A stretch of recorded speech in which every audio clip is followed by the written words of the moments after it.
Good afternoon, everyone. Excited for the guys last Saturday to come out and play really well and earn the opportunity to represent this program in the Big 12 championship. A lot of distractions last week, a lot of potential distractions, whether it would be senior day, last game at home, to the weather, to playing your rival, all those things. And I thought our guys did a really good job of blocking out as much of the outside noise as they could and focus on just playing a really good game against a much improved, really good Kansas team. And I thought there was some ups and downs, but for the most part, I thought our kids handled everything really well, and we found a way to get a pretty good win in front of a great crowd. That was a phenomenal crowd. I thought it was we've had great crowds all year, and that one would be hard to top, as loud as they were from the opening kickoff to the very end, to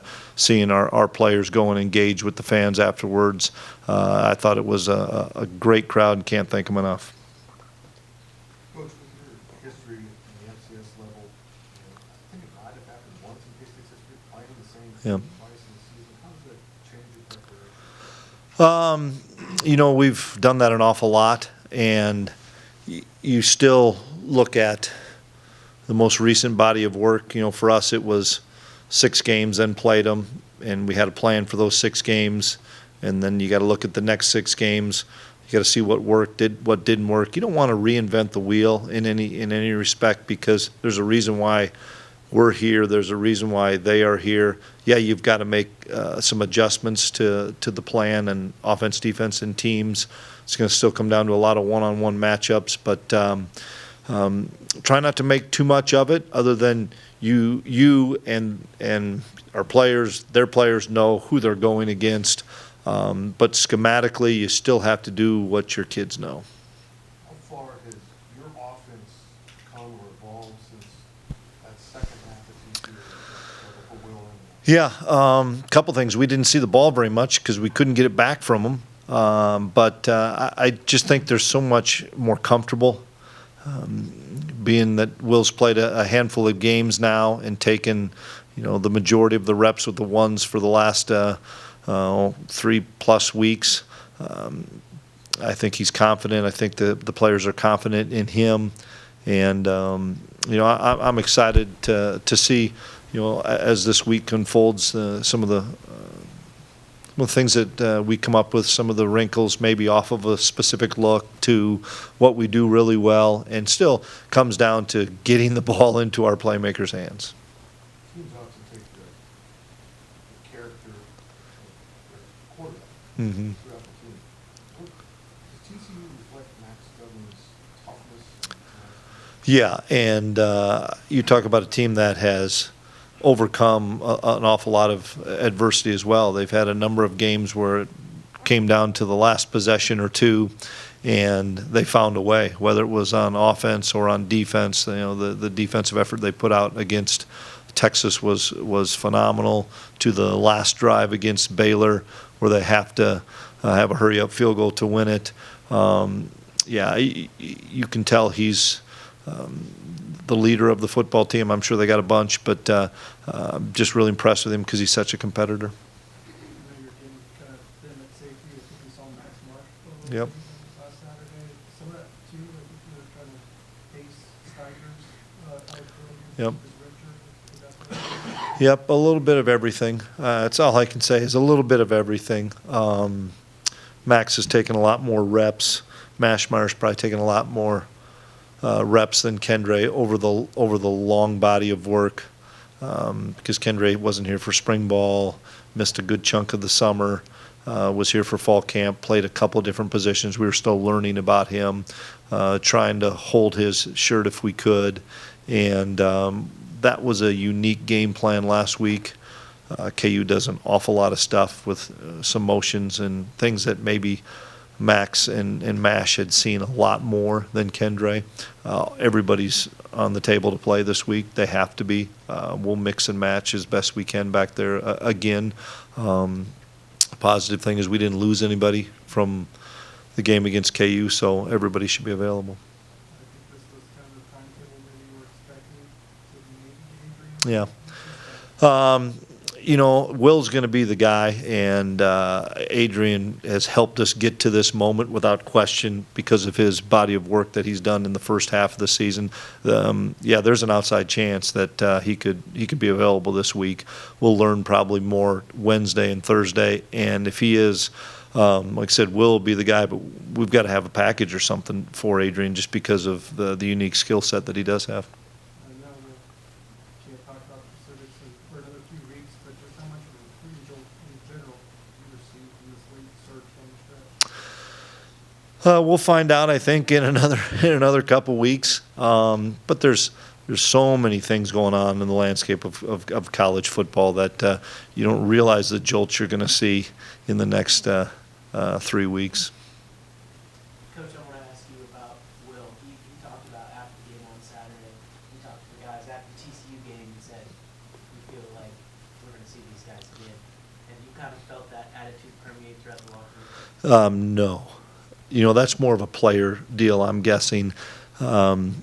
We lost that game, and we had to find ways to continue to get better and try to win each week because we had a tough schedule still ahead of us. And I know as coaches, we never had that cross our minds. We were trying to get ready for each upcoming opponent. And once again, if you try to look ahead, you're going to get knocked off and beat. And so never came across my mind. I'm sure the guys talk about a lot of things, and it never really entered my mind, honestly, until after the West Virginia game where it was, okay, we know if we win, who the opponent's going to be. Even though TCU had probably secured their spot long ago, we never even thought about that stuff. So then at least we could start some advanced scouting on them.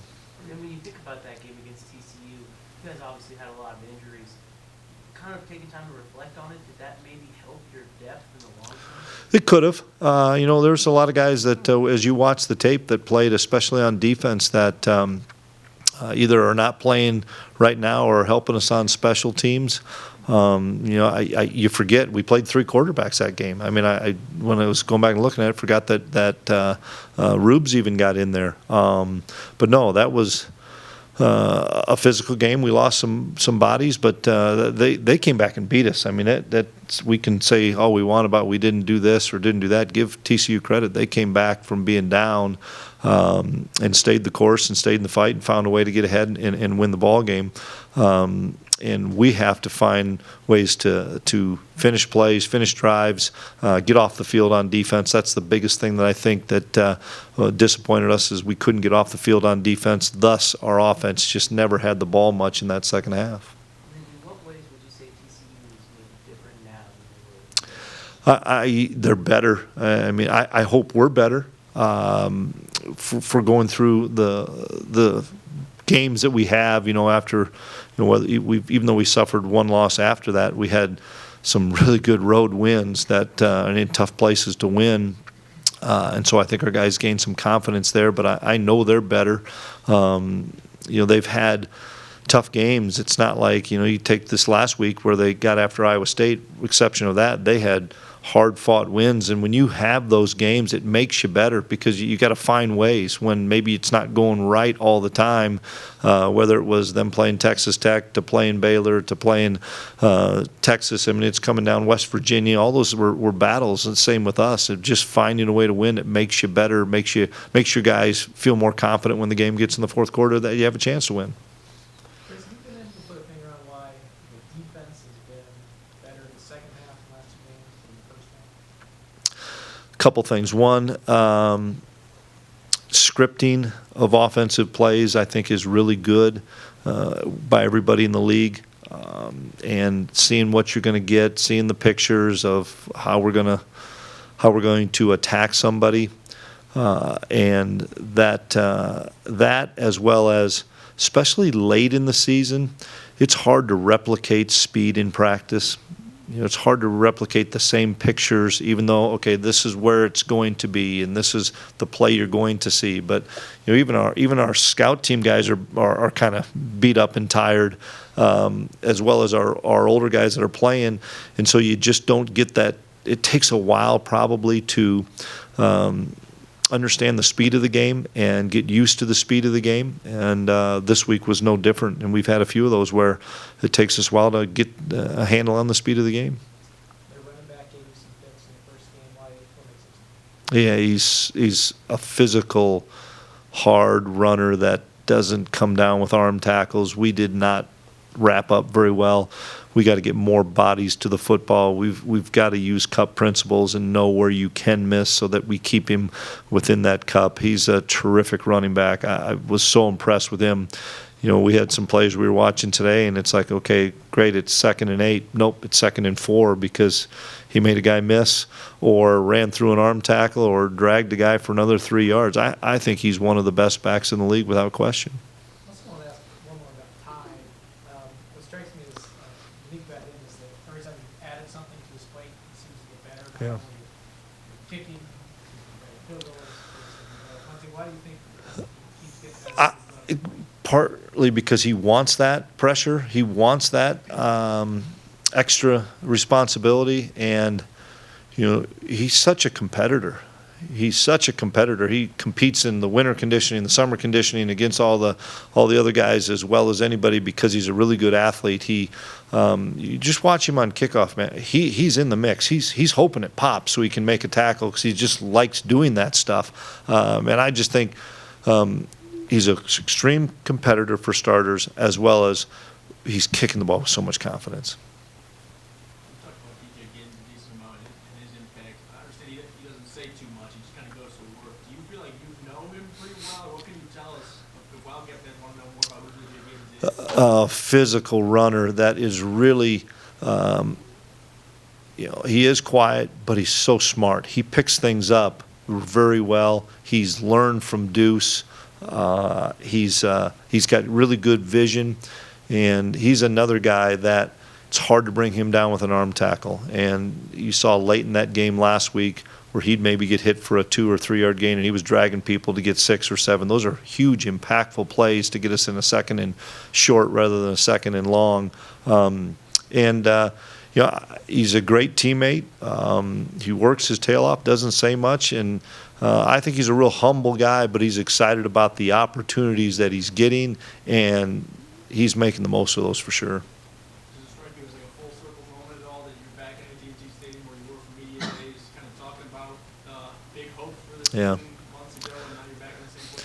Yeah, haven't really thought about that. You're right. The fact that we were down there, I think we collectively as a team have leaned on our experience of being there to start 2021 more so than leaning on the media day. I think it's, you know, our kids, a lot of them have been in that environment. They know, you know, what the stadium's like now. They know what the noise factor is going to be. They know the sidelines. They know the locker room, the layout. They know how we're going to bust into it. I think those things are things that we won't be in awe of. And part of the reason why in 2021 we did a walkthrough there on Friday before we played Stanford, because I didn't want guys to come in and just look around. Now we have a handful of guys that have not been there, but the majority of our guys were either playing or on the trip, and I think that really gives them some comfort. Is there something you feel like you guys maybe underrated or something that surprised you about TCU the first time around that would be more good for?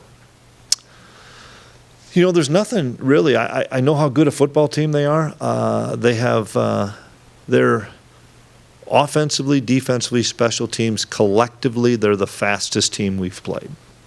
You know, they're the fastest team we've played all 3 phases, whether it's a return guy that, you know, has had a bunch of big plays, to the wide receivers, to the running back, to the defensive guys that are playing really fast. They're playing with confidence. But just, I think their overall team speed's really good. And then I know you talked about ways that you felt like TCU has improved since then. What are some ways offensively you guys think that Special teams were much improved from a coverage standpoint, and Ty's a big part of that in how he's kicking the football, as well as a lot of those guys that were playing early on maybe are 6, 7 games into running down on kickoff and running on punt, that they feel more comfortable. Malik and Phil can make some things happen in the return game. I know on offense, Ben Sennett has really helped that production on offense. All 3 wide receivers, I think, are all productive. DJ, as everybody knows, with Deuce, and Will feeling comfortable getting the ball around. We didn't have Daniel Green in the second half and probably some of the third quarter in that game. Khalid didn't get to finish the game. Now we had Kobe Savage and Sincere Mason that we don't have, and so there's a wash there. But it's going to come down to, can we win some of these one-on-one matchups, because we didn't win enough one-on-one matchups last October, especially in the second half. What would you judge the 12-game efficiency of the offensive line? Really good. This is a really good league with most teams, and we're one of them, are really strong on the defensive front. So you're not going against guys that are a team that's really good in the secondary or really good at linebacker and not very good up front. Everybody in our league has difference makers on the defensive line that really can wreck a game, and TCU's no different. And just the way those guys have battled every week, been so impressed.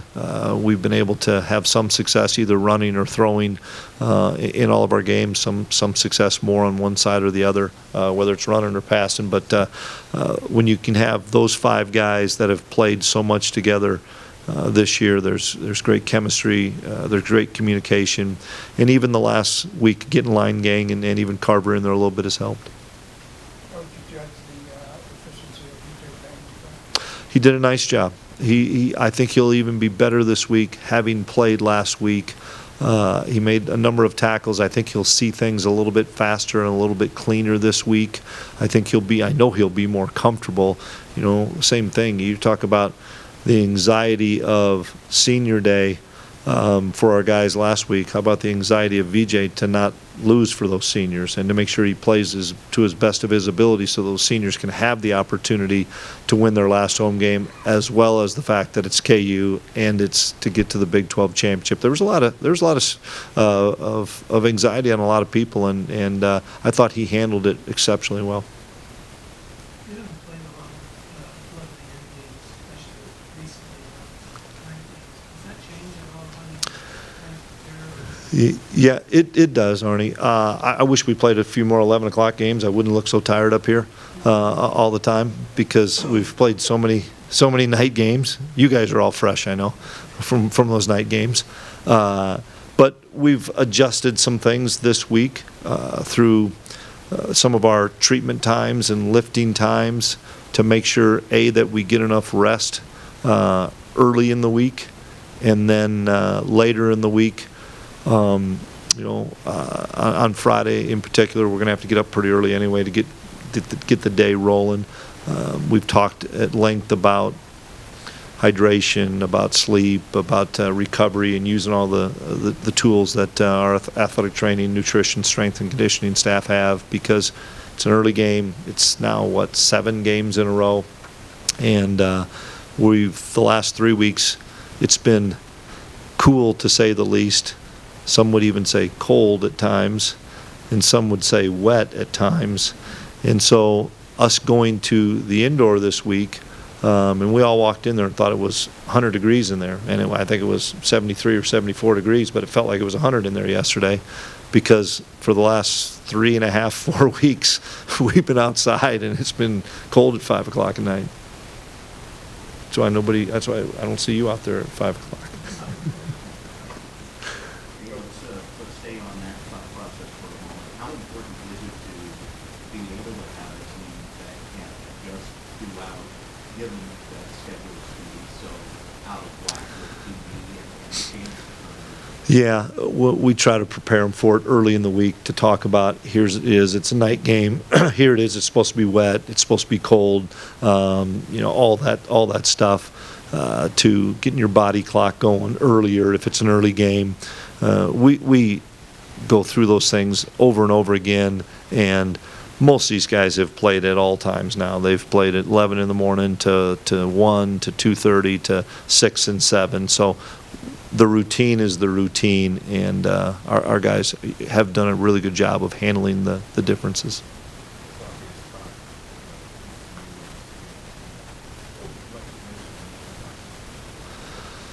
Well, that we get an opportunity to play one of the best teams in the country, and the fact that we earned the opportunity to get to this point. Thought we lost to two good teams in conference play in TCU and Texas. I thought we won 7 really tough football games, 4 of them on the road in tough environments, and played really well on the road to give ourselves a chance to be in this position, and then held serve at home as best we could. It doesn't matter where you play, home or away, but it's hard to win in this league, and our kids prepared every week and never looked ahead and never looked behind them, and that's the thing that, we would lose a game in league play and come back with one of our best performances of the year.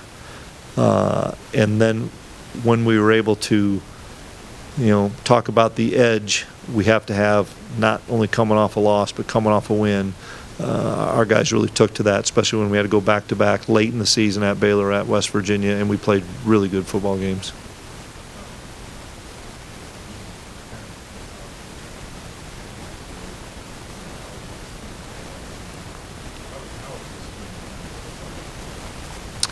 I think the guys would talk about it way more than we do as coaches. I mean, that'd be a great question for those guys. They know they've been doubted quite a bit this year. Whether it was a tough loss to Tulane, who probably is a New Year's Six team, but it was a tough loss to rally and go to Oklahoma when Oklahoma was ranked in the top 5, 6 in the country, and find a way to win that game, to going on the road at night at Iowa State, and that's a tough place to play. I know it, especially at night, and find a way to win, to finally getting over the hump against Oklahoma State with these guys, to finally getting over the hump at a good Baylor team. Our guys have really risen up, especially when people have doubted them. They've risen to the top, and I can't say enough about our team leaders and about our captains, because they control that locker room, and this player-led team and player-led team has been they've taken ownership in it, and I think that's really cool.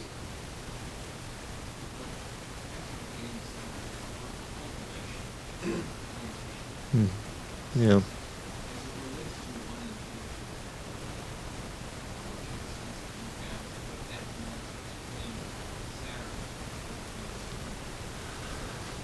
Well, taking a guy like Echo or any of those seniors, the fact that they went through a coaching change, never easy, and especially when it was a legacy like Coach Snyder, to learning a new way of doing things.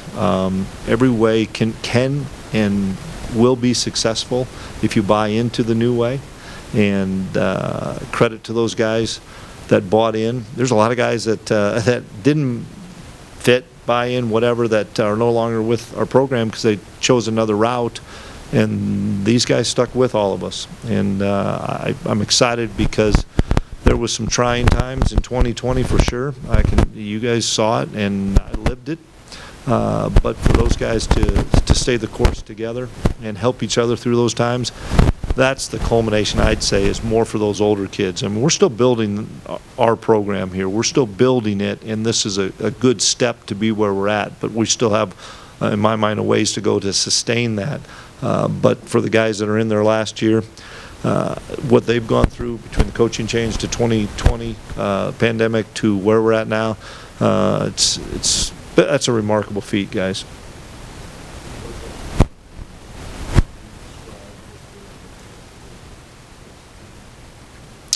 One, we've become more disciplined. Our penalties have been down. Our turnovers have been down. We've been opportunistic with our offense when we get turnovers. We have stayed in the fight when things aren't going well, to the questions we have before of, boy, we can't stop somebody early on, we stay in the fight, to, you know, we're not doing real well offensively in the second half at times, to staying in the fight. I think our guys know it's never going to be easy, and they have to find a way to stick together, believe in each other, believe in the process, believe in the program, that, you know, if you attack each day one day at a time, get yourself prepared every day to be good on Saturday. And our kids have done a phenomenal job from the last practice on Thursday, and we talk about this every week, the last practice on Thursday to when we play that game on Saturday, whether that's 48 hours to a night game to about 40 hours to an early afternoon or morning game. They attack the heck out of that last 40 hours with all the preparation, all the walkthroughs, all the meeting to make sure that they're focused and ready to play.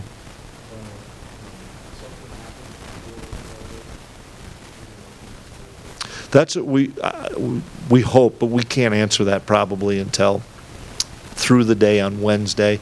You know, I don't know how many. I don't know how many reps he's going to be able to get. Won't get any today.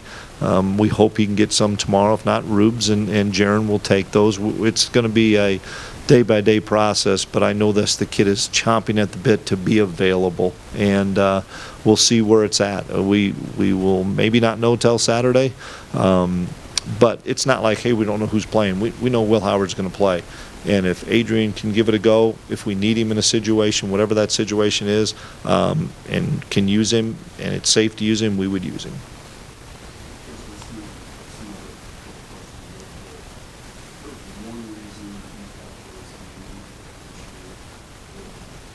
The senior leadership, period. How they've handled coming off of a bowl win, which brings energy to a program, to how they handle the winter, to how they handle the spring, to how they handle the summer. They've been building up to the season, and we had high expectations in that locker room. Had some difficult times, but found ways to be successful at the critical moments as well, to win some big time games. So I'm excited for these guys to have this opportunity. Okay, thanks everyone. See you bright and early Saturday.